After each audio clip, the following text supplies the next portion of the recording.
అంతేకాదు ఒక విద్యాశాఖ మంత్రిగా మీ ముందర నుంచుంటున్నా. Leap learning excellence in Andhra Pradesh అని ఒక కార్యక్రమం చేపడుతున్నాం.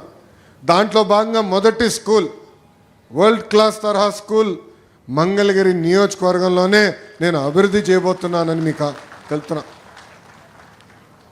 కాంట్రాక్టర్లు కొంచెం భయపడుతున్నారు తల్లి, ఎందుకంటే నేను ఎక్కువ టైం ఇవ్వట్లేదు. 50 రోజుల్లో ఆ స్కూల్ మొత్తం రూపురేఖలు మారిపోవాలని చెప్తున్నా.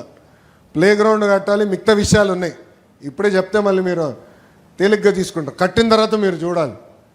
నిన్నే మాట్లాడా, మీరు 50 రోజుల్లో పూర్తి చేస్తేనే మీరు ప్రాజెక్ట్ తీసుకోండి అని చెప్పాను. అంటే ఒక పట్టుదల, ఒక కమిట్మెంట్తో నేను పనిచేస్తున్నా. చాలామంది అడిగారు ఏంటన్నా మంగళగిరి నుంచి బయటికి రావాలి, ఎప్పుడు మంగళగిరి అయినా అంటే ఇచ్చిన హామీ నిలబెట్టుకున్నాక ఉన్నాను. ఆ కార్యక్రమాలన్నీ పూర్తి చేస్తా, తర్వాత నేను రాష్ట్రం అంతా వస్తానని వాళ్ళు చెప్తాం జరిగింది తల్లి. అది నాకున్న చిత్తశుద్ధి తల్లి. మంగళగిరి ప్రజలందరినీ ఒకటే చెప్పదలుచుకున్నా, మీ సొంతం నన్ను చేసుకున్నారు. నాకు అన్ని రకాలుగా మీరు నిలబడ్డారు. పాదయాత్రలో కానివ్వండి, ప్రతిపక్షంలో ఉన్నప్పుడు కానివ్వండి, మన ఎన్నికల్లో కానివ్వండి, బాధ్యత నా పైన పెరిగింది. వేదిక పైన ఉన్న నాయకులందరం ఒక పట్టుదలతో, ఒక క్రమశిక్షణతోనో, అవినీతి రహిత పాలన మంగళగిరిలోనే కాదు రాష్ట్రంలో అందించాలి లక్ష్యంతో మేము పనిచేస్తున్నాం.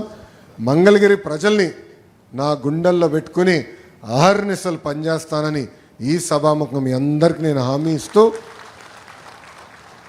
గతంలో బాబు సూపర్ 6 అంటే చంద్రబాబు నాయుడు గారు కూటమి ఇచ్చిన హామీలని కొన్ని పూర్తి చేసాం, కొన్ని మే జూన్ మాసంలో ఆ హామీని నిలబెట్టుకోబోతున్నాం.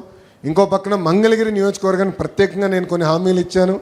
ఆ హామీలన్నీ కూడా యుద్ధ ప్రాతిపదికంగా అమలు చేసే బాధ్యత మీ లోకేష్ తీసుకుంటాడని మీ అందరు తెలుపుకుంటూ